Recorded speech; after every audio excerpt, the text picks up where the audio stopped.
2024년 1월 21일 언어가 미처 담지 못하는 것. 이름은 그저 이름일 뿐이다.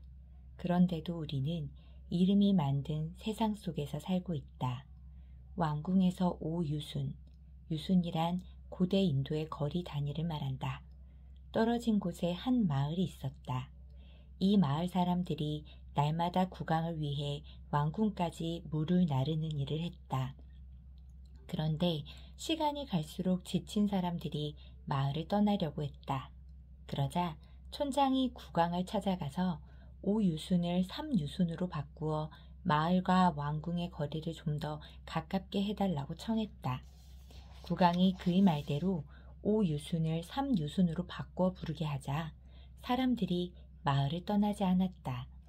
어떤 사람이 실제 거리는 그대로인데 3유순으로 고쳐봐야 무슨 소용이 있느냐고 했지만 모두들 3유순이 5유순보다 훨씬 가깝다면서 왕궁으로 물을 나르는 일을 계속했다. 사람들은 이름과 개념을 믿고 이름과 개념을 가지고 세상을 인식한다. 처음 만난 사람에게 우리가 제일 먼저 물어보는 것이 바로 이름이다.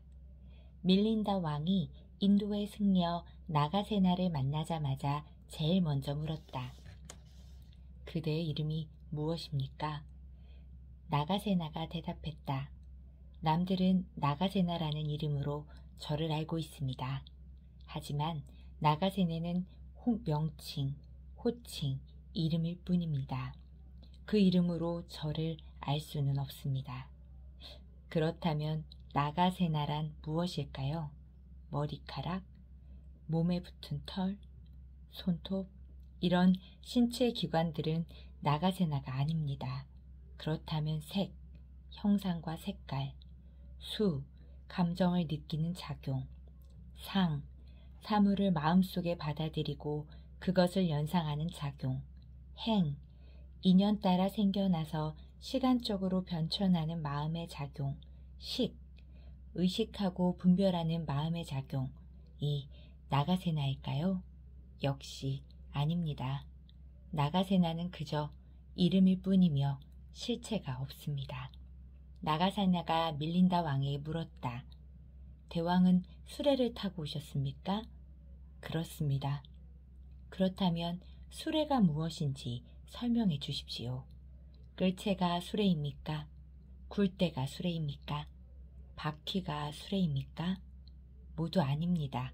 그렇다면 수레란 무엇입니까? 그러자 밀린다 왕도 깨달은 것이 있었다. 끌채, 굴대, 바퀴 같은 것들이 모여서 수레라는 이름이 생겨난 것입니다. 머리카락, 팔다리, 머리 등이 모여서 나가세나라는 이름이 된 것과 마찬가지입니다. 수레든 사람이든 이름을 가지고는 알 수 없습니다. 이름은 그저 거짓 명칭일 뿐입니다.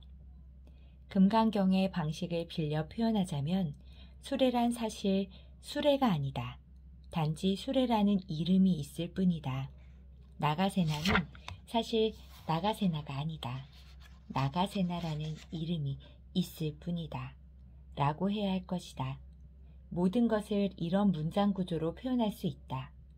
아름다움은 사실 아름다움이 아니다.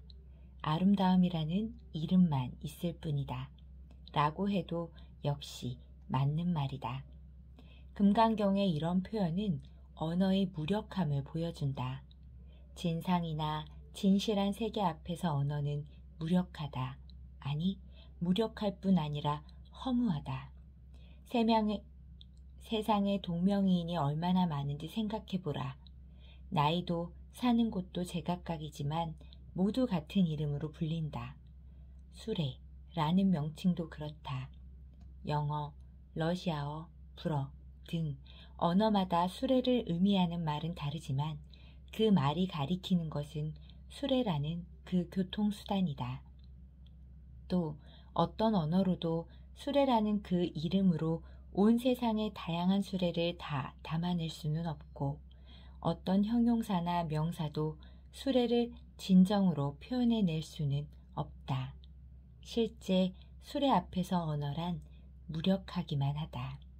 그러므로 중요한 것은 명칭이 아니라 그 명칭이 가리키는 대상이다. 언어 자체에서 벗어나 실제 대상을 보아야 한다. 중요한 것은 3유순인지 5유순인지가 아니라 그것이 가리키는 실제 거리가 얼마나 되느냐 하는 것이다. 언어라는 빽빽한 밀림에서 길을 잃어서는 안 된다. 문명의 겹겹이 쌓여 있을수록 우리는 진실한 세상에서 점점 멀어지고 언어, 개념, 제도, 오락 같은 것이 우리를 애워싼다. 자기 해방의 첫걸음은 모든 언어와 표현에 대해 의문을 갖는 것이다. 예를 들어 아름다운 것을 보고 아름답다고 말했다면 자기 자신에게 물어보라. 아름다움이란 무엇일까? 아름답다는 말은 무엇을 의미할까? 그 말에만 머물러 그 말에서 비롯된 아름다운 환상에 집착하지 말아야 한다. 우리가 가상의 눈이 머는 것은 사람들이 사용하는 언어와 표현을 당연하게 받아들이고 아무 의심 없이 그것이 진실이라고 믿기 때문이다. 그러므로 언어를 초월해 어떤 것에도 머무르지 말고 언어와 언어가 만들어낸 요란한 왕국의 정신을 빼앗겨서도 안 된다. 가장 기본이자 구체적인 사물로 돌아가야만 근본적인 진상이 천천히 눈에 보일 것이다. 손가락을 보지 말고 손가락이 가리키는 대상을 보라. 말에 얽매이지 말고 말이 표현하는 대상을 보라.